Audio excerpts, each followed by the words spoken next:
Since the beginning of 2014, the city's Public Works Department has been working towards the installation of a new siren for the city of Cedar Falls.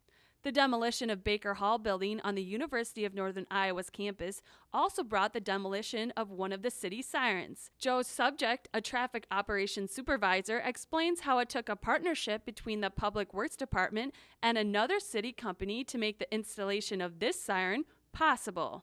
Okay, so for the last few days we've been focused on installing a new emergency response siren in Seerley Park.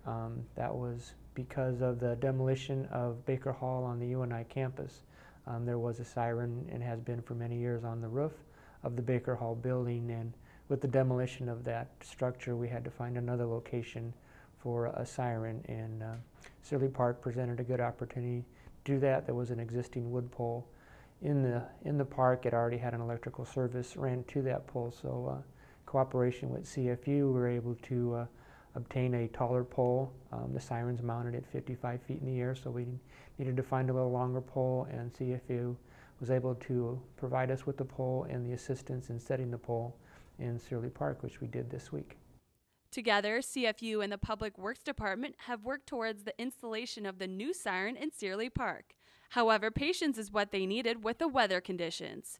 Joe tells us when the original installation process was set to take place. The whole process we got a quote from RCS Systems for a new siren.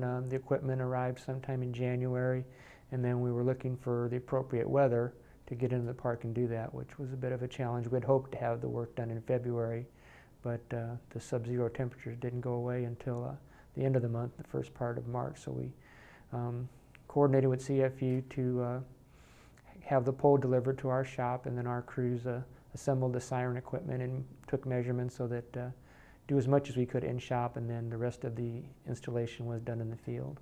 Just this past week, the brand new pole and siren were installed in Seerley Park. However, as you can see, the new siren is a bit different from the one mounted on the building of Baker Hall. It was mounted on top of the building, and the actual controls were in a bit of an inside structure, so it was a completely different installation. These type of sirens can be installed on a rooftop or on the top of a pole, and the Baker Hall installation was a rooftop system of installation. Currently, Cedar Falls has about 12 different sirens within the city. Out of those 12, half of the sirens are provided with a battery-operated power as well, meaning if there was ever a power outage, these sirens can still operate for up to 45 minutes. This brand new siren is one of the many that is provided with a backup battery and is set to be heard from a mile away. The map shows a computer simulation of the dispersion of the sound, and that's at a certain decibel level. So you can hear the siren a lot farther away, but the standards that they're saying that this siren is effective, they measure those decibel levels at a certain level. So they want to have an 80 decibel noise or alarm at those distances. So those circles represent the dispersion of the sound to that level. Although it's great to have a new siren installed in the area, hopefully we won't need to hear from it anytime soon. Reporting for Cedar Falls City News, I'm Bridget Reedy.